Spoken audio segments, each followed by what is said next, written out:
Two pieces of financial advice that I had to learn the hard way, and this is going to apply to young people and for older people as well. So let's start out with the fact that I'm the last of 10 children, right? My dad was a financial planner. I guess he had to be having 10 children, but that was his occupation, a financial planner. And he did pretty darn well, raising 10 children. And, I think we have up to 55 grandchildren at this point in time.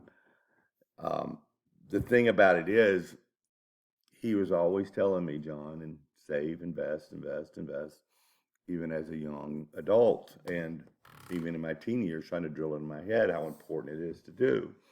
Well, as a rebellious teen, I didn't listen. Now, I was doing the save part, but I wasn't investing.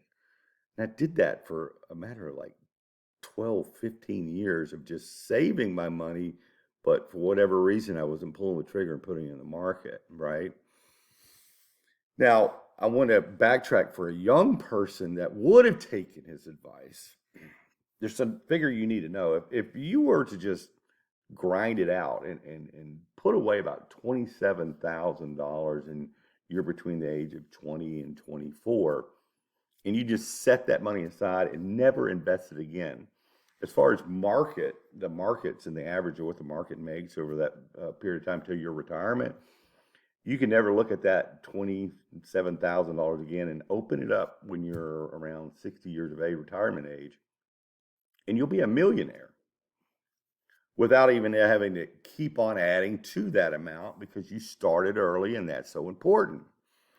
Okay, so that's what you could do as a young adult, but how do you stack that kind of cash away? Well, you might need to do something, expand your horizons as far as the amount of money you got being pulled in. Now we have the other end of the spectrum, and I see people that are nearing retirement age in their 40s and close to 50s, and they're looking at their accounts and they're going, I don't know how I'm going to do it, right? And they missed out on all those decades of creating the wealth through investments with compound interest.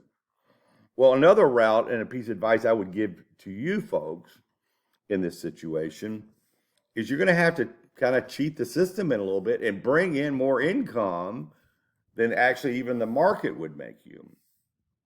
And it's been a blessing with the training that you guys know that I teach about the pallet recycling business, putting people in a position to be able to make large amounts of money in a short period of time to make up for those years that they missed out in the market or didn't put enough into the market. That being said, if you move in a direction at this point in your life, you have to make up for lost time. Of course, the solution that I offer for people to do that is the pallet recycling business, because there's not enough hours left in your work life to make up for it.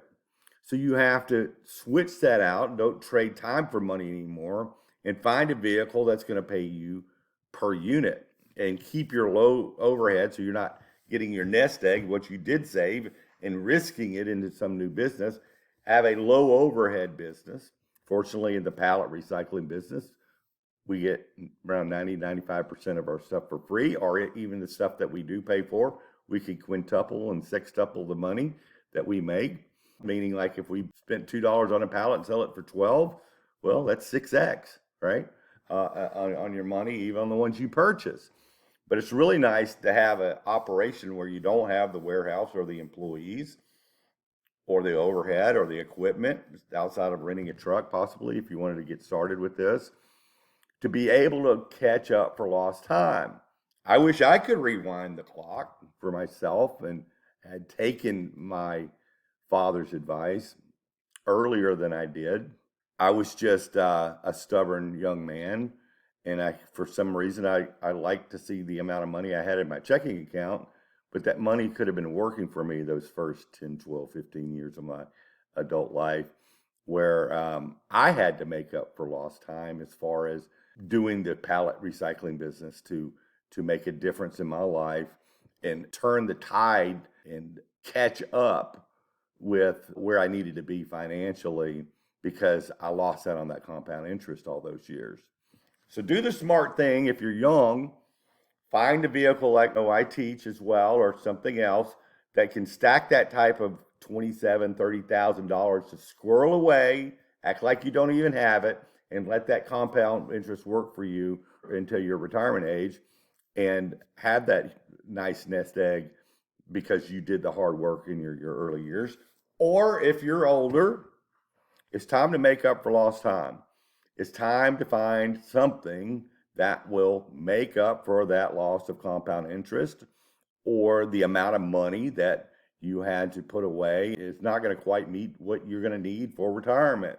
It's important, people. We have, after our retirement years, got about 20 years of life to sustain ourselves, and we have to be able, as an obligation to our family, make security for not only yourself, but your wife and your kids, or your significant other, or your husband, or whatever the case may be. Get that done, make it happen. And one, you'll feel better about yourself as far as you being a good steward of your money. And two, you'll finally be getting paid what you're worth.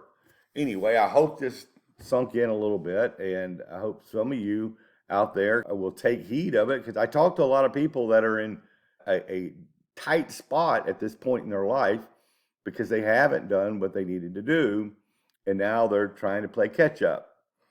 And it is hard to switch gears at this point in your life. Sometimes you have to take the best option and realize what's been presently going on in your life isn't working, and you got to make a change. Anyway, John Wilker out, thesimplestbiz.com. Take heed, do your best. Enjoy your day.